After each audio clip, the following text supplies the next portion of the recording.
बच्चों, आप सभी का स्वागत है आपके अपने YouTube channel study with Shabnam Kumari में। बच्चों, आज हम लोग विज्ञान कक्षा 6 पाठ 9 हमारे चारों ओर के परिवर्तन के सारे अभ्यास प्रश्न उत्तर को सॉल्व करने जा रहे हैं। तो आप मेरी वीडियो को ध्यान से देखिएगा और सारे प्रश्न उत्तर को अपनी कॉपी में अच्छे से नोट कर लीजिएगा ताकि आप एग्ज़ाम की तैयारी अच्छे से कर सकें। इस बार बच्चों कुछ चैप्टर जो है लॉकडाउन की वजह से रिड्यूस किए गए हैं और जो चैप्टर आपका नहीं पढ़ना है, जिन्हें रिड्यूस किया गया है जिन सिलेबस को, तो उनके वीडियो मैं आपको नहीं दे रही हूँ। जो आपके एग्ज़ाम में आने वाले हैं सिर्फ उन्हीं का वीडियो दे रही हूँ। तो चलिए स्टार्ट करते हैं आज के पाठ को। यहाँ पे है पहला, सही विकल्प का चयन कीजिए। प्रश्न है, निम्नलिखित में कौन उत्क्रमणीय परिवर्तन है।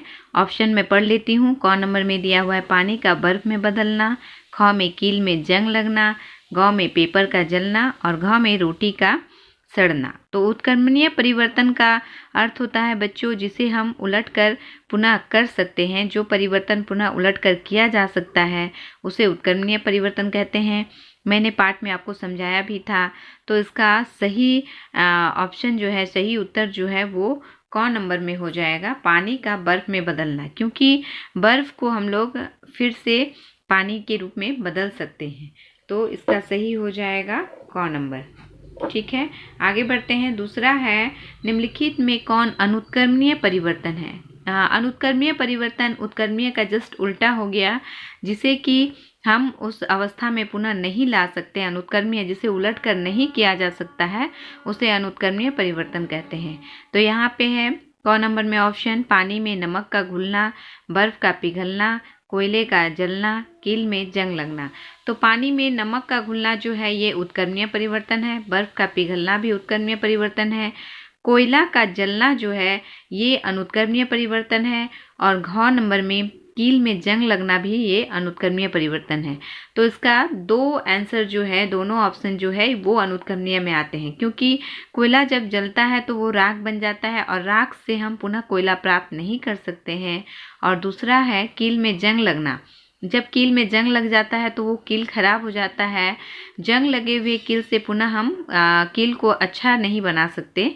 तो इसलिए इसके दोनों ऑप्शन जो हैं वो अनुत्क्रमणीय में आएंगे। आगे बढ़ते हैं तीसरा नंबर में। तीसरा प्रश्न है, निम्नलिखित में कौन लाभदायक परिवर्तन है। पहला है क नंबर में फल का पकना, ख नंबर में भोजन का सड़ना, ग में है दूध का खट्टा होना और घ में है कागज का हवाई जहाज बनना। तो लाभदायक परिवर्तन जो है वो क नंबर में हो जाएगा, फल का पकना। फल जो पकता है वो हमारे लिए लाभदायक है, बाकी तीनों जो परिवर्तन है वो लाभदायक नहीं है। आगे बढ़ते हैं चौथे प्रश्न की ओर। चौथा प्रश्न है, जब बर्फ पिघलकर पानी में बदलता है तो इसमें क्या परिवर्तन नहीं होता है। क नंबर में है स्थिति, ख में है आकार, ग में है ताप और घ में है अवस्था। तो इसका जब बर्फ जो है पिघल कर पानी में बदलता है तो इसके तो आकार में परिवर्तन होते ही हैं, उसके बाद अवस्था में भी परिवर्तन होता है। बर्फ का ताप और जल का ताप जो है दोनों में, बर्फ का और पानी का दोनों का ताप में जो है वो तो अंतर आएगा ही। तो इसका हो जाएगा कि परिवर्तन नहीं होती है क्या चीज़ में, तो इसका हो जाएगा स्थिति। इसका स्थिति में परिवर्तन नहीं होता है, ये सही हो जाएगा ऑप्शन। आगे है दूसरे प्रश्न को मैं आपको कॉपी में बना के दिखा रही हूँ, ये लॉन्ग क्वेश्चन आंसर है। तो चलिए आगे देखते हैं। दूसरा है यहाँ, बर्फ पिघलकर जल बनता है, यह किस प्रकार का परिवर्तन है। तो आंसर मैंने लिखा हुआ है, बर्फ पिघलकर जल बनता है, यह उत्क्रमणीय परिवर्तन है। तीसरा प्रश्न है, एक सीमेंट की बोरी खुले में छोड़ दिया गया है, ठीक है, छोड़ दिया गया और पानी में भीग गया, क्या इसे उत्क्रमित किया जा सकता है। तो आंसर मैंने लिखा हुआ है, सीमेंट में हवा या पानी लगने पर सीमेंट जो है वो जम जाता है और ठोस बन जाता है, इसे उत्क्रमित नहीं किया जा सकता है। इसका आंसर हो जाएगा, इसे उत्क्रमित नहीं किया जा सकता है। कहने का मतलब है कि इससे पुनः जो है अच्छा सीमेंट जो वास्तव में पहले था वो प्राप्त नहीं किया जा सकता है। तो यह एक अनुत्क्रमणीय परिवर्तन है। आगे बढ़ते हैं चौथे प्रश्न की ओर। चौथा प्रश्न है, चित्रकारी करने पर ड्राइंग शीट पर परिवर्तन हो जाता है, क्या आप इस परिवर्तन को उत्क्रमित कर सकते हैं?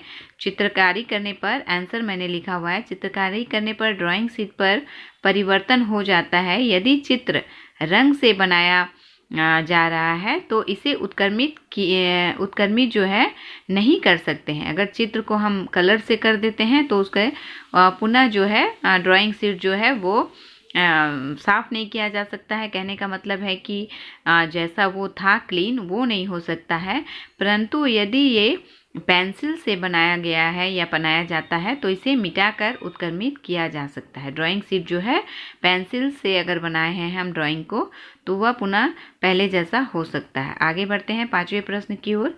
पांचवा प्रश्न है, उत्कर्मीय तथा अनुत्कर्मीय परिवर्तन को उदाहरण देकर स्पष्ट कीजिए। उदाहरण के द्वारा हमें समझाना है इस परिवर्तन को।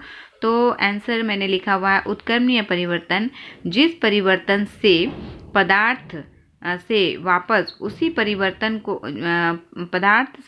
उसी पदार्थ को प्राप्त किया जाता है या जा सकता है।